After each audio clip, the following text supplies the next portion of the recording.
Boa noite, são 18 horas e 1 minuto no horário de Brasília. Começa agora para todo o Brasil mais uma edição de O É da Coisa. E as coisas parecendo confusas, atrapalhadas, vem para cá que a gente desatrapalha. Milhões de pessoas acompanham o programa pelo DAIO e pelo Band News TV. Mas você pode fazê-lo também pelas redes sociais, sempre rádio Band News FM ou no aplicativo Band Play. Larissa Alves, Vólio Bene, as noites andam tensas. Né? Eu quero voltar ainda a colocar as músicas, mas às vezes é preciso que a gente module a compreensão, né? Por alguma razão não me sinto à vontade, não que a música seja caminho da alienação, mas é preciso também que às vezes a gente altere a rotina para evidenciar a gravidade das coisas, né? E nós vivemos um momento muito delicado. Inclusive, um momento muito delicado no que diz respeito a valores. É preciso que as pessoas comecem a raciocinar e, eventualmente, sobre as circunstâncias que estamos vivendo e, eventualmente, readequar conceitos. Não é? Olha aqui. As guerras, eu escrevi hoje de manhã no UOL, as guerras não são bonitas, nunca. As guerras fazem vítimas civis, sempre. Às vezes, vítimas civis, Larissa Vólio Bene, do chamado lado, como eu vou dizer, lado bem. Não, sem dúvida nenhuma, a derrota do nazifascismo foi um bem para a humanidade. Alguém duvida disso? Não. Alguém duvida que se aquilo tivesse triunfado, nós estaríamos no reino do horror? Também não. Mas também a vitória tem questionamentos éticos. Vólio Bene e Larissa.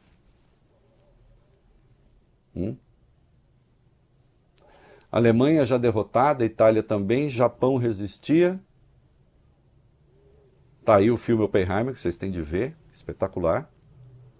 E 2 bombas nucleares explodiram no Japão. Na verdade, serviram também como uma espécie de teste. Há 2 versões a respeito, analíticas. Sem elas, mais gente teria morrido. Porque o Japão prometia resistir. Agora, elas em si podem ser consideradas tudo menos morais, né? As pessoas que morreram também eram vítimas de um governo que estava fazendo coisas detestáveis. E morreram, e se pode dizer, bom, eles pertenciam ao eixo. O eixo que entrou para a história, por justas razões, como o lado mal a ser derrotado. O bombardeio de Dresden, na Alemanha, Vólio Bene e Larissa, feito pelos aliados. Matou milhares de civis. Muitos ali não sabiam por quê. Como eu digo no primeiro parágrafo do meu texto hoje no UOL, vidas desapareceram, sumiram no pó da história. Acabou. A gente poderia discutir, mas isso não é um crime de guerra? Não é terrorismo de Estado? A rigor nunca se perguntou isso. De verdade, não. Né?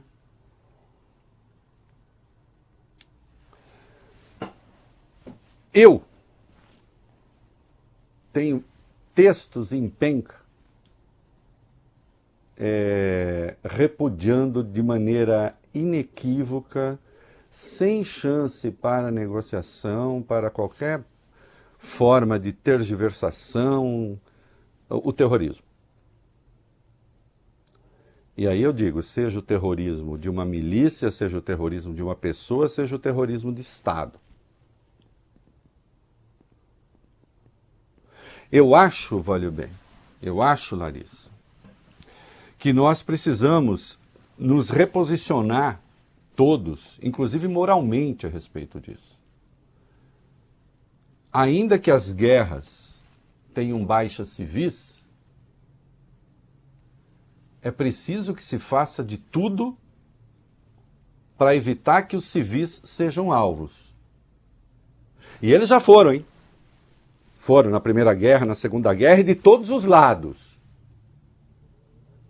Ah, isso iguala os aliados ao eixo nazifascista? Obviamente não, não seja idiota.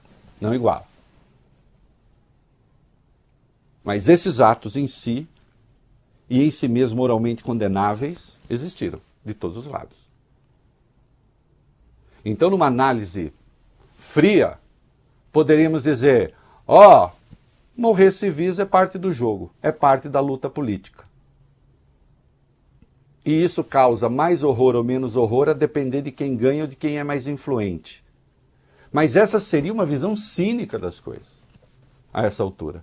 A essa altura, nós temos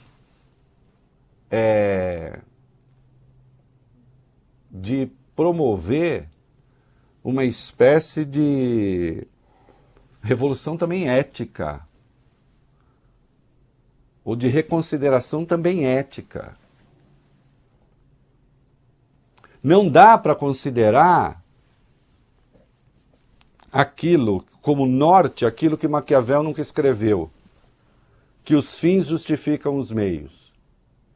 Então, se os fins são bons, qualquer meio são bons, são justos, são justificáveis, então qualquer meio é aceitável. Não. Eu vivo dizendo que a gente tem de ter uma outra conceituação. O meio que a gente emprega para fazer as coisas qualifica o fim. A depender do meio que você use, o fim está bastante comprometido. E aí eu digo com todas as letras, o terrorismo é inaceitável, ponto final. Aquilo a que assistimos do Hamas e cenas que ainda estão vindo a público, muitas vezes postadas por eles mesmos. Eles se orgulham daquilo que nos horroriza. Eles se orgulham da violência. Estão tão obstinados, tão fanatizados e tão certos de que representam o lado do bem, que aí não importa o que vão fazer. Mas atenção, isso é ruim. Isso é ruim de qualquer lado para qualquer um.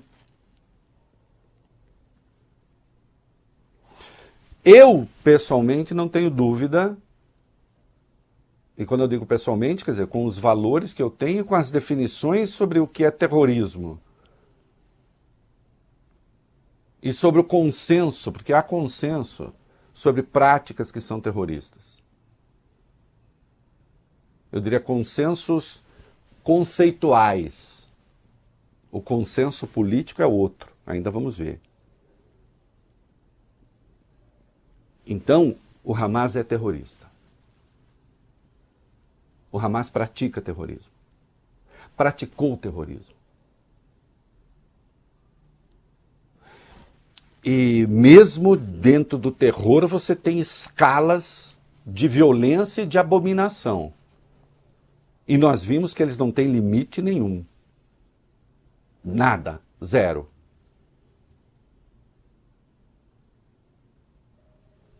Podem tanto executar sumariamente, em massa, como podem torturar, como podem humilhar. Nada. Ou você compartilha dos valores que eles têm, ou você é um alvo a ser eliminado.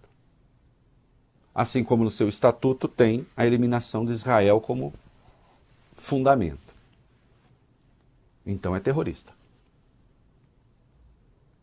E aqui e ali muita gente andou tergiversando, e é um erro. Não é? Porque, insisto, se olhando a história muito friamente, nós vamos encontrar atos condenáveis, mesmo entre os mocinhos, e, portanto, a brutalidade não foi monopólio de um lado só, ainda que a vitória daquele lado representasse, sei lá, talvez tivesse representado a extinção da humanidade, vai saber. Né? Uma das corridas, se vocês viram Oppenheimer, era: e se a Alemanha faz a bomba nuclear? E se a Alemanha nazista tivesse a bomba nuclear? Né? Claro, sempre se pode pensar em mais horror. Mas eu acho que, mesmo considerando que guerras provocam vítimas civis, é preciso que aqueles que têm o poder de evitar baixas civis o façam. E é preciso que o repúdio a práticas como as do Hamas não tenha senões. Não há senões. Não é assim: o Hamas fez isso, mas também, não tem mas também. O repúdio tem que ser absoluto. Tem que ser absoluto. A defesa dos dois estados é o contexto em que aquilo se dá. E tem de ser pensado, a imprensa israelense está tratando disso. Os pensadores israelenses independentes estão pensando nisso, os intelectuais, parte considerável de Israel. A imprensa israelense profissional está mais serena do que alguns setores aqui no Brasil. Basta ler. Então é claro que isso tem de ser pensado. Agora, tentar relativizar e falar: puxa vida, mas também será? Não, não tem será. E aquilo é terrorismo. Porque se alguma força política aqui no Brasil fizesse aquelas coisas, ninguém hesitaria em chamar de terrorismo. O que se tentou fazer no aeroporto de Brasília, explodir uma bomba para matar inocentes em nome de uma causa, como é que todos chamamos? Os civilizados, os progressistas. Por um acaso existe alguém à esquerda que considere que aquilo não foi uma tentativa de ato terrorista? Se aquilo foi uma tentativa de ato terrorista, e foi, e só não aconteceu porque falhou o mecanismo de explosão, o que fez o Hamas se chama terrorismo. E é preciso que se conceitue direito. Até para que se possa, agora no avanço de Israel, cobrar os devidos limites para que o terrorismo da milícia não seja respondido com terrorismo de Estado. É um erro brutal tentar relativizar o conceito de terrorismo. Não é? Ainda que numa análise fria da história a gente saiba que guerras fazem vítimas civis. Porque isso, afinal, integra, infelizmente, a marcha da insensatez. Agora, se nós pudermos, em meio a tudo isso, se a gente puder ser sensato, tanto melhor. Não é?